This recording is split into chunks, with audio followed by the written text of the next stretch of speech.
Hello everyone and welcome to the Misconceptions of the Reggio Emilia approach. This is a resource that I found to be useful to share with educators who are just starting to explore this beautiful approach. As it has entered our Western world, it has definitely been interpreted in many different ways. I believe, and this is a personal belief, and this is a Frog Hollow understanding, but we do at Frog Hollow believe that some of the understandings that are currently out there about the Reggio Emilia approach are not necessarily true, and they get into the way of our work. They don't make it easier, but in fact make it harder for us to work and live with children. So I hope that this resource helps you see these misconceptions and move forward to be able to work better with the principles and the philosophies that the approach is offering.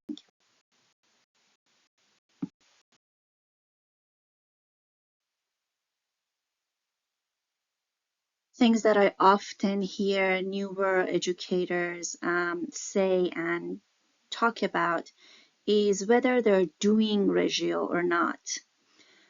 And it's very important to understand that Reggio is not something to do.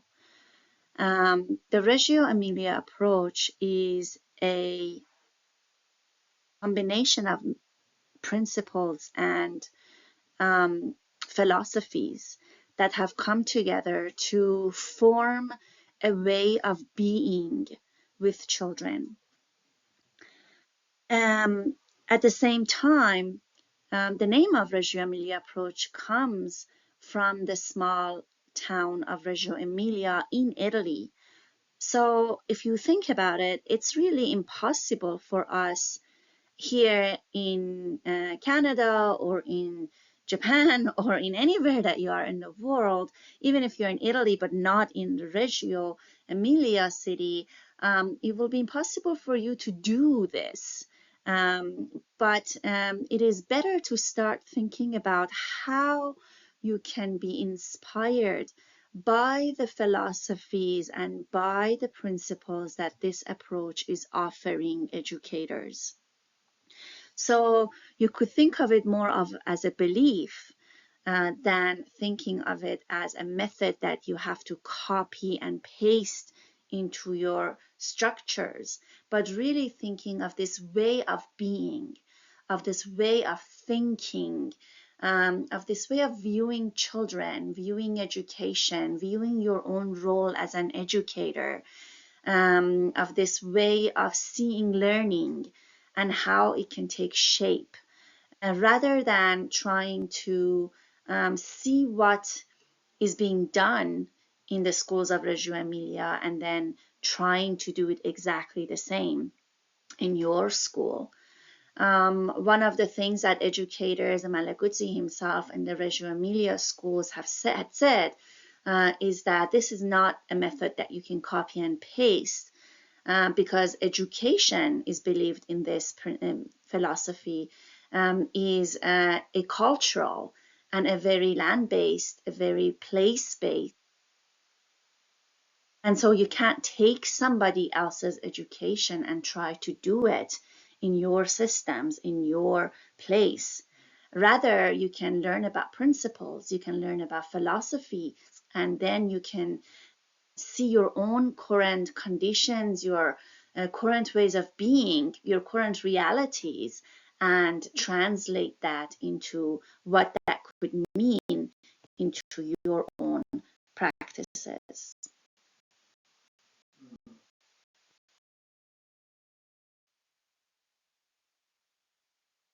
Another common misconception about the Reggio Emilia approach is this idea that you have to go out and buy all this wooden furniture, wooden toys, wooden stuff, or natural stuff and bring them in, and that's that. Then you are Reggio Emilia inspired.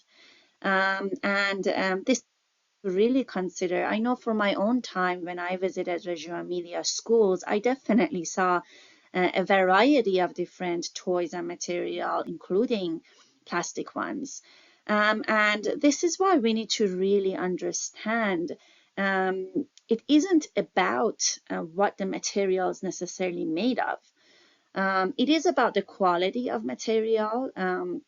The schools of Reggio Emilia put a lot of effort in offering children material, and that goes from art material to playing material to exploring material that are of good quality, as children deserve to be in interaction with good quality material.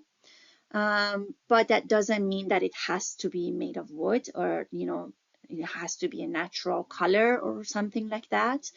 The sense of beauty is definitely important. It is important to offer beautiful environments, beautiful spaces. So again, that has to do with quality of life and what children deserve in that matter. And really, mainly because you may just live in a place that can't afford these things, and you could just, that could right there could turn you off and say, well, I can't do this. But that's really not the case, because the most important thing in this piece is that you want to be able to offer a variety of material, textures, toys that can create different possibilities. The Reggio Emilia approach is based on the learning theory of social constructionist theory. And this is basically based on this philosophy that there are many different realities out there. There is not just one truth, but there is a lot of gray areas out there. And therefore, the material that is picked in these learning environments need to be material that they make this philosophy possible. So instead of having toys or material that, you press a button and it will do something in return, you want to start thinking about open-ended material that make it possible for many different outcomes for this action that a child might do to the toy or to the material. So really this idea of open-ended, this idea of loose parts, this idea of having these materials that look different than our traditional childcare centers, early years centers in our end of the world, is really the idea to give high quality, beautiful material that children deserve, and that also really can give opportunity to explore the world in the many ways that it can be explored, rather than just one way of it doing something right or wrong.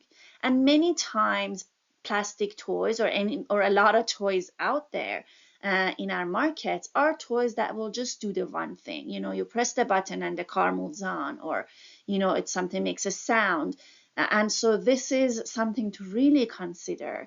Rather than worrying about is this thing wooden or not, I think it's more important to really consider, am I offering material that offers different opportunities, different possibilities for children and during their play.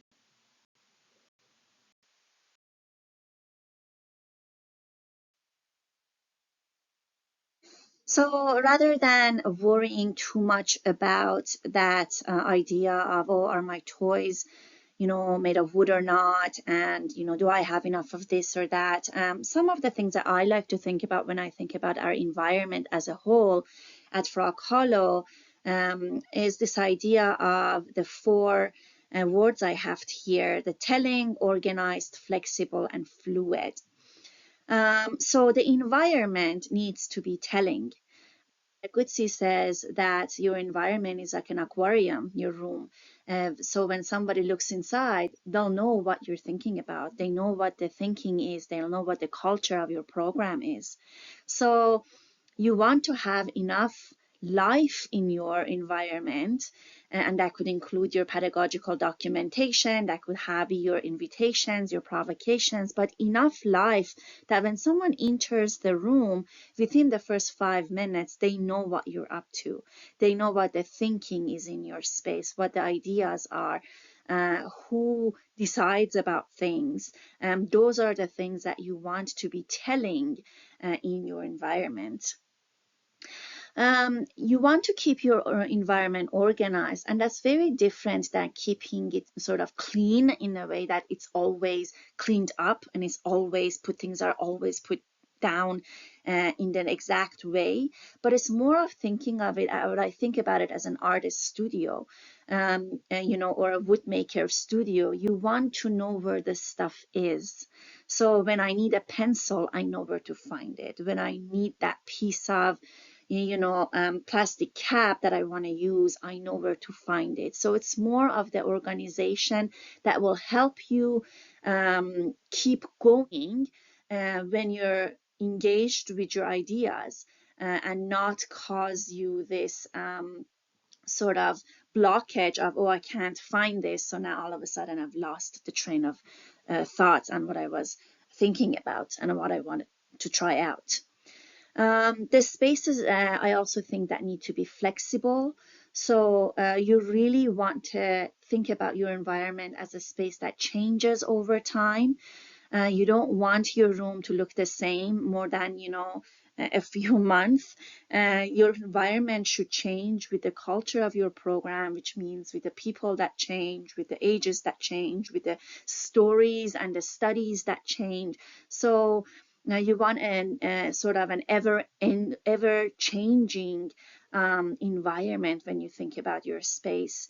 And lastly, an environment that's fluid, to really think about, it will be hard to actually be curious and creative in a space that is limited to movement, in a space that, sand can't move from this space to the other and the loose part can't go from this piece to the other. It's important to recognize that learning is fluid, and therefore the environments that support learning needs to also be fluid and always in movement.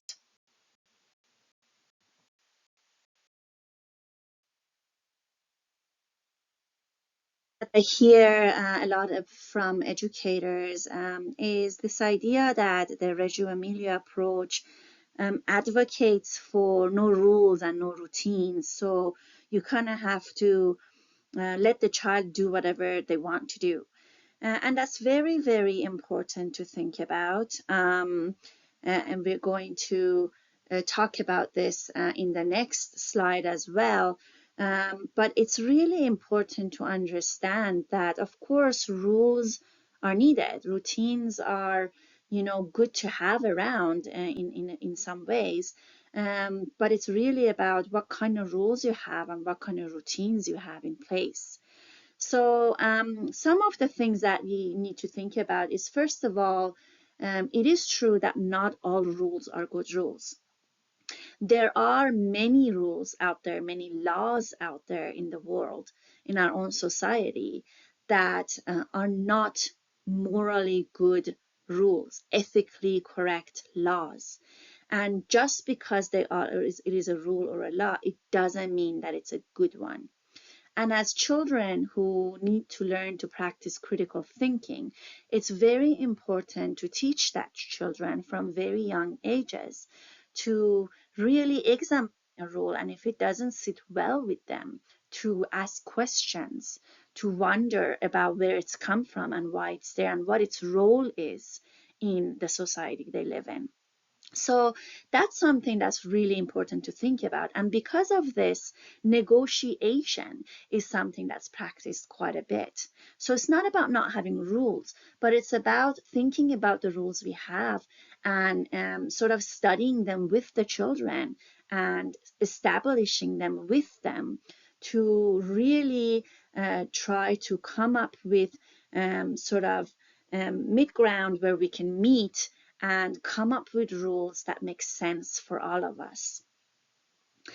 And also when we think about routines, it's really, again, thinking about why do we have the routines we have? Who are they serving? Are they there for just the adults? Are they there only for the children? And are we meeting in between here? At Frog Hollow, we refer to the idea of flow. So while we have things that happen that may be similar from one day to the next, we're not attached to time. So it's not like at 9 a.m. you have to do this, 10 a.m. you have to do that.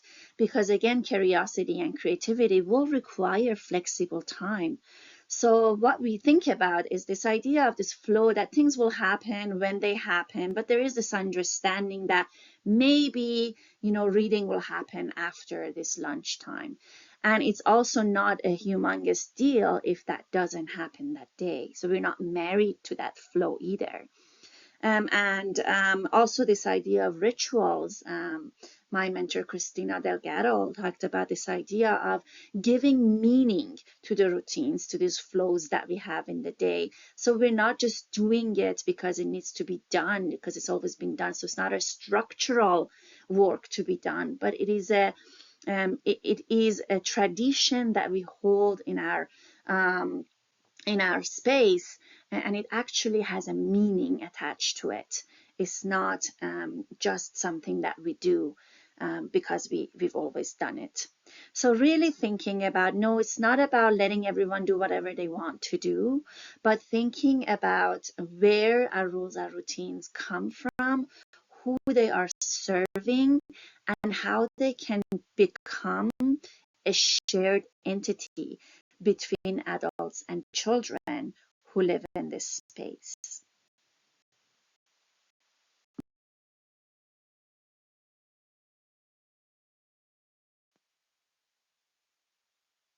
Perhaps the most unfortunate misconceptions of the Reggio Emilia approach that has really made its way into our field in the early years in the Western countries is this idea that this approach is child-centered.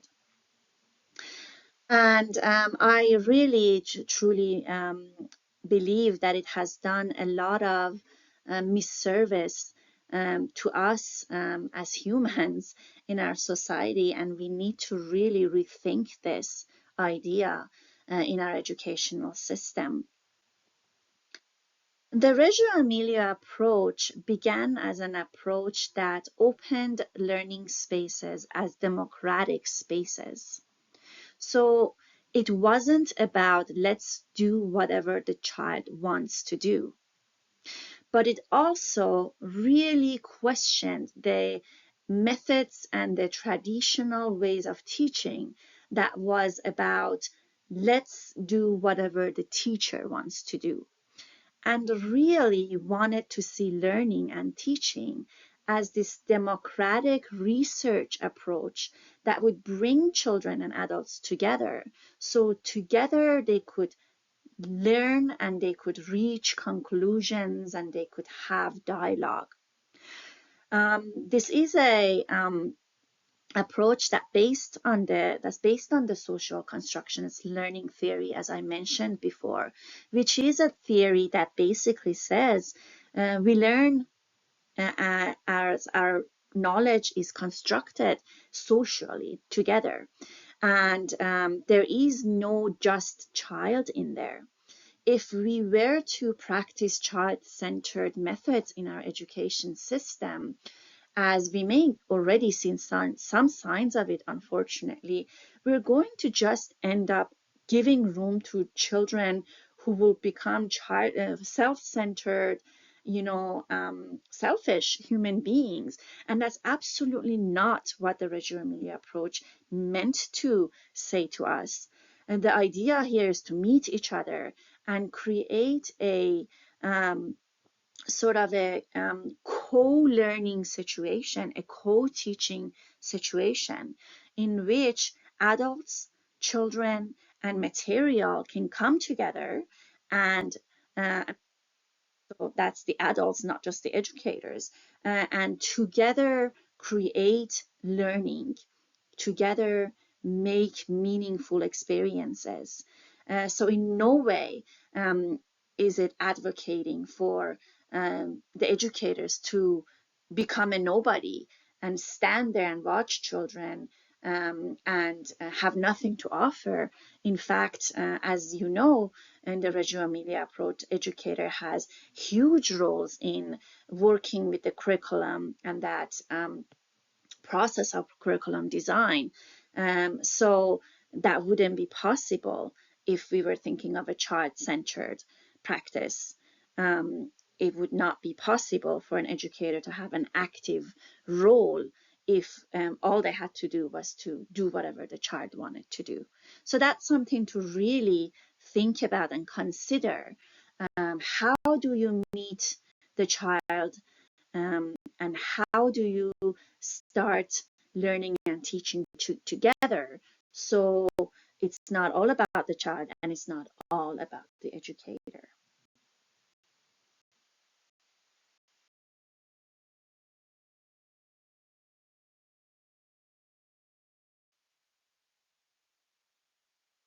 And so very close to this idea of child-centered practices is this idea that we need to follow whatever children are interested in, which is another misconception of the Reggio Emilia approach.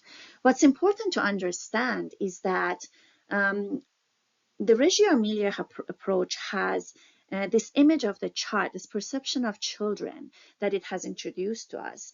And as part of that, it says to us, look, the child is a thinking individual. Children can think for themselves. They can have wonders and they can have ideas and they can share their ideas.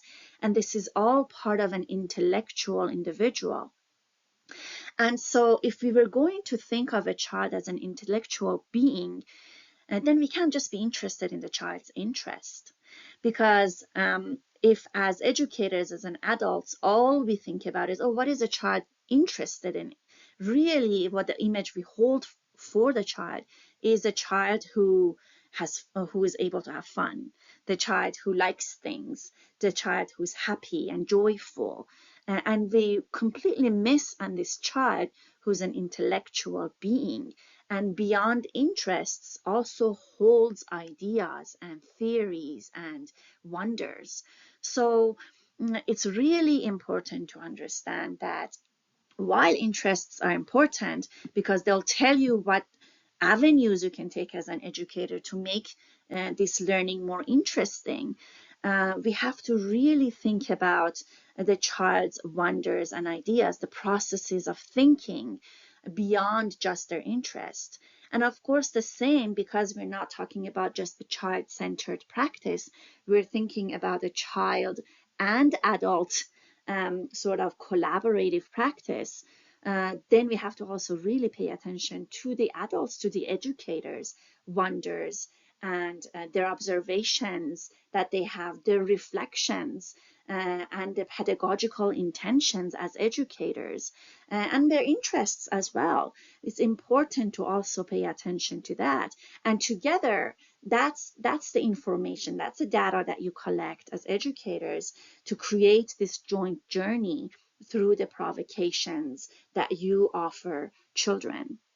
So it would be really simplifying this complex process, this beautiful complex process of thinking together and reflecting together and really working with the process of thinking, and just dismiss that and think about it as just this idea of, oh, the children like this, and so I will continue to build on that.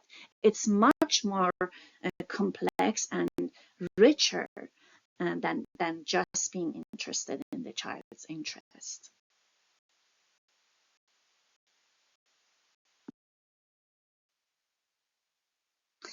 For the last misconception, I want to point out to documentation, which is also, I think, a little bit misunderstood in our world.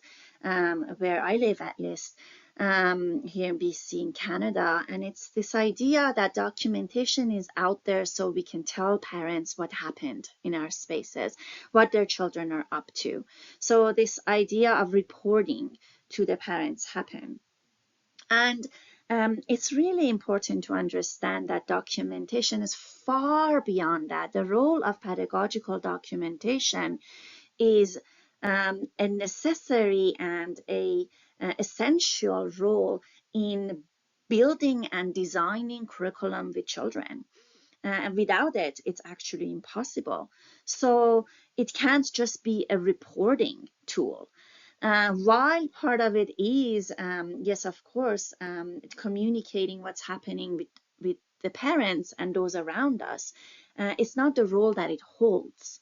And it's important to think that in Reggio Emilia, and the schools of Reggio Emilia, the idea was to schools in partnership with parents as they first started it. And so they started to think about this idea as parents as partners rather than parents as customers. And it's really, I think, in my belief, it's really important to translate that into this idea of documentation as well, because if you want to report to parents through your documentation, so-called, and tell them, oh, your children have done these great things and we're learning all these amazing things, and all you want to do is to tell them how amazing your program is, then you're really treating them as customers. If we want to have parents who are our partners, that we need to begin to start to think about, how do I share my current learnings and teachings that are happening in my space, so you can have an active role in it as a parent, so you can be part of our struggles, our challenges, part of our celebrations, but not as an aftermath of in a summary of this is what we did and it was great or it wasn't, but more of a here's what we're thinking about and here's what we're struggling with and here's what we're really excited about, and come and join us, come and think with us, come and work with us. So really sharing that process of thinking and curriculum with the parents as equals. And in this way, you can really see how documentation is not just a product of a summary of what's happened, a year ago, 3 months ago, even a week ago, but it's really about this process that's being shared constantly, every day, constantly is being shared with parents, and not necessarily in these gorgeous ways, but like in the very rough, raw ways that our actual learning is.